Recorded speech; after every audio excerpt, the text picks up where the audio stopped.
मरने से पहले इस जीवात्मा को भगवान की तरफ ले चलना और जन्म मरण से बचाना, यही काम करना। असली काम तो बाबा जी का यह है। तो मेरी बातों को बड़े ध्यान से सुनो, और नहीं सुनोगे तो बाद में मानना पड़ेगा आपको, क्योंकि 70 से 80 तक जो कुछ भी बाबा जी कहेंगे वो सब कुछ होने वाला है, न होने वाली कोई बात नहीं होगी।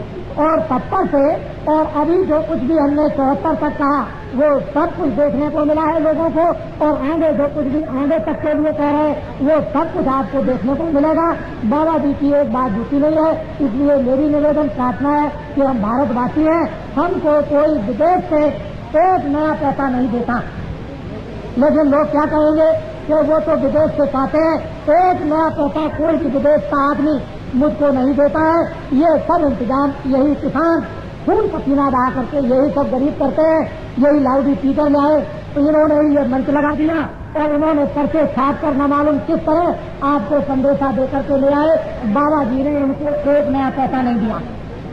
बाबा जी न तो विदेशी है, न विदेश से पैसा ले आते हैं। बाबा जी देशी हैं, यही धर्म का प्रचार करते हैं और यहीं पर चरित्र सदाचार की शिक्षा देते हैं, यहीं पर आत्माओं के जागरण का सत्मार्ग बताते हैं। बाबा जी विदेशी नहीं है और बाबा जी को कुछ चाहिए भी नहीं। बाबा जी तो चाहते हैं कि कोई भी ऐसा आदमी पैदा हो जाए जो इन सबको सुखी जीवन कर दे, इनकी चीजें सस्ती कर दे और इनको सब चीजें मिलने लगे, ये आराम से रहने लगे, न्याय कोई इनको देने लगे, रक्षा इनकी करने लगे, सब लोग दिन में कमाए, शाम को रखे, कोई चोरी चमारी न करे, कोई लूटपाट न करे, झूठे मुकदमे न चलाए। बाबा जी तो इस तरह का जीवन सबके लिए चाहते।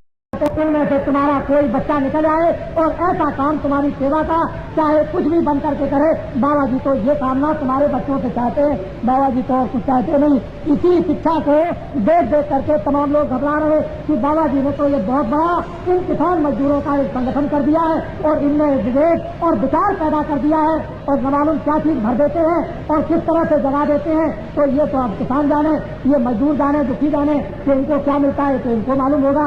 और बाबा जी को पता है कि इनको क्या देते हैं, इनको मालूम कि मुझे क्या मिलता है, तो ये जानते हैं। जिसको किसी को कुछ मिलेगा अपने आप कुछ ना कुछ समझेगा, नहीं किसी को मिलेगा तो क्यों कोई समझेगा। पर बिना फायदे की दुनिया क्यों दूर से चल के आती है, कुछ ना कुछ तो उसको मिलता ही है। तो सीधी सादी बातें हैं, इसलिए आगे समय बड़ा खराब आ रहा। मैं इतना ही आपसे अनुरोध करूंगा, देखो सभी संस्थाओं के लोग यहाँ पर बैठे होंगे, मैं तो एक धार्मिक आदमी हूँ, लेकिन आपको एक सलाह देता हूँ कि परिवर्तन होना चाहिए। सभी संस्थाओं के लोग, सबके सब जितनी भारत में संस्थाएं हैं, धार्मिक संस्थाओं के लोग एक हो जाओ, क्योंकि उसकी अब जरूरत है। इनका अन्न, इनका पानी, आप लोग मंदिर बनाकर इन किसानों का आप पानी और अनाज खाते हो, तो अब जंगल में रहने की जरूरत महात्मा और धर्म लोगों की नहीं। अब आओ इनके बीच में, इनकी इनकी आपत्ति आई हुई, इनके ऊपर अन्याय हो रहा, इनके ऊपर दुख का पहाड़ टूट गया, ये आकर इनके बीच में आकर के सुनो समझो और इनको हो। ये धर्म लोग महात्मा आचार्यों की बात राजनीतिक लोगों के लिए यह है कि सब राजनीतिक लोग सोचें और विचार करें और विरोधी जितने भी हैं ये तो सब के सब एक हो जाए। शासन करने वालों को एक तरफ कर दे और विरोध एक तरफ। बड़े ध्यान से, जब रोटी देने की, कपड़ा देने की, काम देने की, न्याय करने की, रक्षा करने की, सस्ती लाने की और टैक्स कम करने की जब बात सब करते हो तो विरोधी जितने भी हैं ये सब के सब एक हो जाएं। बाबा जी इस तरह का जन और जागरण करेंगे और आपको एक रास्ता बताएंगे, एक रास्ता आपको सुझाएंगे कि विरोधी एक हो जाए, शासन करने वाले एक हो जाए। और हम किसानों और मजदूरों से अनुरोध करेंगे कि 27 वर्षों में इतना कष्ट किसान और मजदूरों पर आया है, तो अब की बार परिवर्तन करो और दूसरों को एक मौका, एक समय दो सेवा करने का, जो चरित्रमान और सदाचारी है। और वो कौन के 50% को तुम्हारे 20 और 30 वर्ष के जो बच्चे हो उनको आप आने दीजिए।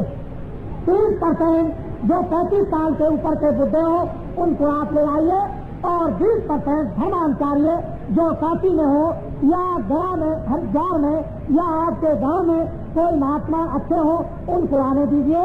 अगर ऐसे वीरों को और ऐसे अच्छे लोग और धर्माचार्यों को आप लोग मौका देंगे तो एक परिवर्तन आपके सामने सुख का, आराम का, चैन का और शांति का और न्याय का और रक्षा का आएगा और शक्ति का।